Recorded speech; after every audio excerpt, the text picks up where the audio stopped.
Assalamualaikum warahmatullahi wabarakatuh. A'udzubillahi minasyaitonirrajim. Bismillahirrahmanirrahim.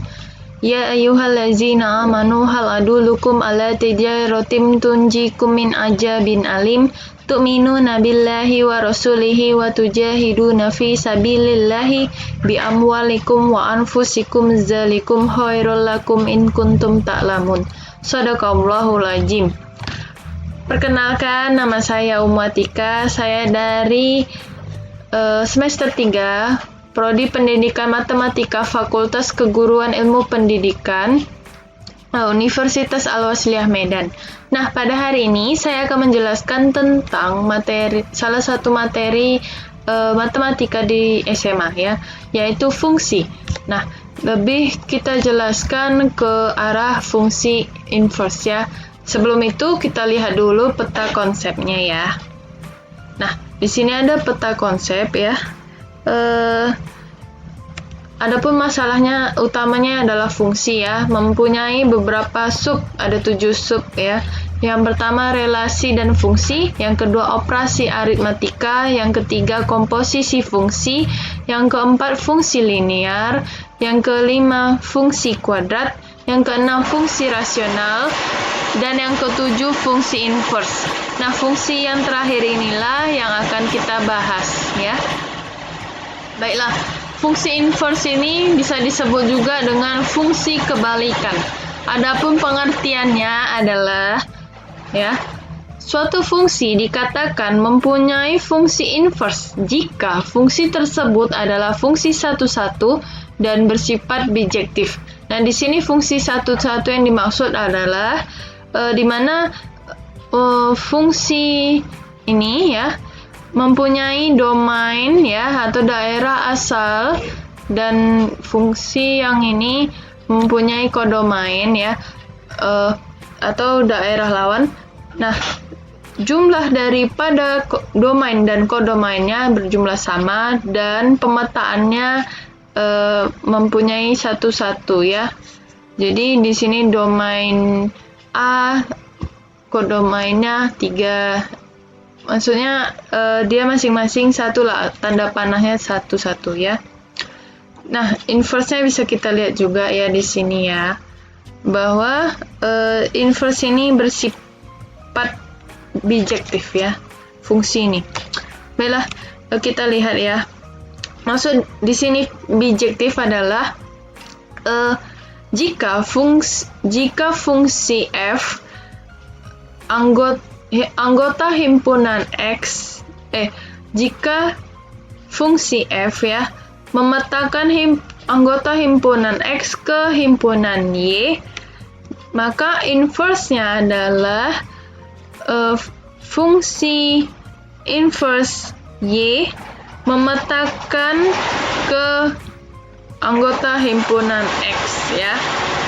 Ini adalah bentuk umumnya.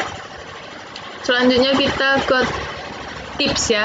Nah, untuk teman-teman yang kurang mengerti tentang fungsi inverse, saya bagikan 2 tips ya. Yang pertama, langkah menentukan inverse ya. Ada 2 hal. Yang pertama, y sama dengan fungsi x diubah menjadi x sama dengan titik-titik. Dan yang kedua, ubah x menjadi fungsi inverse x, sedangkan y menjadi x. Nah, tips yang kedua yaitu jika menemukan soal seperti ini, maka inverse-nya adalah ini ya. Lanjut saja kita ke contoh fungsi inverse ya. Saya punya 2 soal. Yang pertama, jika fx sama dengan akar x, jika fungsi x sama dengan akar x ditambah 3, maka fungsi inverse x sama dengan, penyelesaiannya yaitu pertama kita buat dulu fungsi x sama dengan y. Ini menggunakan tips yang pertama tadi ya, yang ini ya. Y sama dengan fx ya. Oke. Fungsi x sama dengan y sama dengan akar x tambah 3. Lalu kita pakai aturan matematika. Nah, positif 3 di ruas kanan bisa berubah menjadi minus 3. Y kurang 3 sama dengan akar X ya. Lalu kita buatlah Y kurang 3 ini dikuadratkan sedangkan akar X jadi X ya. Selanjutnya kita inversekan nilai X ya. Ini kan udah ada di tips yang kedua juga, tips yang pertama ya. Jadi inverse X sama dengan X kurang 3 dikuadratkan. Oke, soal nomor 2 yaitu fungsi inverse dari fungsi X sama dengan 3X tambah 4 per 2X kurang 1 adalah penyelesaiannya yaitu inverse X sama dengan, ini pakai tips yang kedua ya. Jadi kita masukkan nilainya ya langsung ya.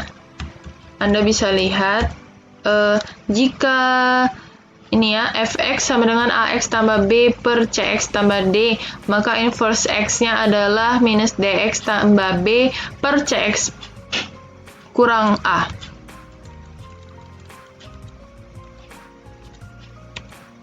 Nah, inilah ya, kita kan di sini A-nya ini 3, B-nya 4, C2, D-nya minus 1 ya. Jadi kan tadi minus dx ya, ini dimasukkan minus 1, ditambah B-nya tetap ya, sedangkan C-nya juga tetap. Dan untuk ini inverse-nya jadi yang koefisien yang A ya, jadi dikurang 3. Nah, kita hitunglah ya kan, minus kali minus 1 maka 1x ya, atau x saja, ditambah 4 per 2x kurang 3. Nah, itulah dia ya. Jadi kita dari sini kita dapat simpulkan bahwa fungsi inverse itu adalah fungsi kebalikan ya. Jadi pemetaan dari anggota himpunan X ke Y juga berkebalikan untuk inverse-nya, yaitu pemetaan Y ke X. Demikianlah video pembelajaran dari saya. Apabila ada kesalahan mohon dimaklumi. Apabila teman-teman ingin like, share, atau mensubscribe channel saya, silakan ya. A'udzubillahi minasyaitonirrajim. Bismillahirrahmanirrahim. Nasrun minallahi wa fathun qaribun wa basyiril mu'minin. Wassalamualaikum warahmatullahi wabarakatuh. Sampai jumpa di video selanjutnya.